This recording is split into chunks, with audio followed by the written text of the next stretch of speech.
Cake कापायच्या अगोदरच भावाच्या डोक्यावर अंडी फोडला. सकाळी उठून बाहेर आलो तर काय अरा काय खतरनाक व्ह्यू झाला, काय विचारूच नका. व्ह्यू तर उदी म्हटलं खतरनाक. पहिला तर आपण शिकून घेऊया, कारण थंडी तर लय आहे. तिथनं आवरलो ते डायरेक्ट जेवायला बसलो, कारण जेवल्याशिवाय आपल्याला पुढचं काम करता येत नाही. तिथनं चाललेलो कॉलेजला, तेवढाच प्रथमदा दिसला. प्रथमदार म्हटलं सोडतो. भाऊ असलं गाडी पळवतो. भावाला म्हटलो हळू पळव, नाहीतर ह्याकडे त्याकडे सगळी साल्टी सोलायची. तिथनं भावानं आपल्याला स्टॉपवर सोडला आणि तेवढ्यात बस पण आली. बसमध्ये बसून पोहोचलो आपल्या कॉलेजमध्ये. तिथनं चाललेलो क्लासमध्ये, तेवढाच बैल तर काय गर्दी लयच होती. तिथनं आलो क्लासमध्ये आणि आमचं होतं पहिलं प्रॅक्टिकल करून बाहेर आलो. तेवढं डायरेक्ट क्रेन विषयी म्हणजे डायरेक्ट क्रेन तोडून पाणी मारायचे बघा डायरेक्ट. तिथनं परत सी ब्लॉक मध्ये आले. तेवढाच बैल तर काय नुसता पुस्तकच ठेवलेलं. तिथनं वर्गात गेलो आणि 5-10 मिनिटं गेम खेळा म्हटलं, अजून तर उशीर आहे. तेवढा तिकडे भावांची चेष्टा सुरू होती.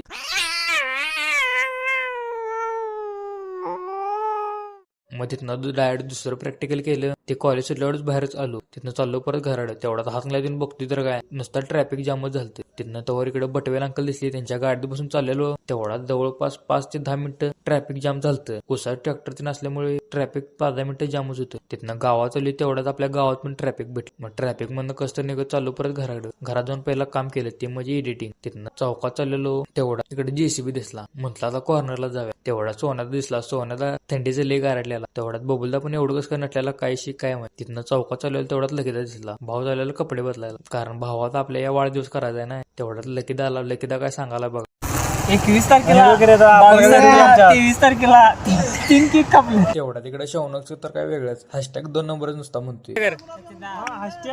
तेवढा तिकडे कुलदीपदानं मागणं जाऊन कधी डोक्यात अंड फोडला त्या आम्हाला माहित नाही. तिथनं केक त्यांनी कापला आणि सोनदानं म्हटलं की चल म्हटलं आपल्याला जायला स्टँडवर. मोबाईल रिपेअर करायचा होता. तिथनं लवदानं लगेच मोबाईल खोलला. ते ऑपरेशन करायला सुरुवातच केला. तिथनं मोबाईल दुरुस्त करून चाललो परत घराकडे. चला तर मग व्हिडिओ आवडला असेल तर लाईक करा, शेअर करा आणि भावाला तुमच्या फॉलो करा.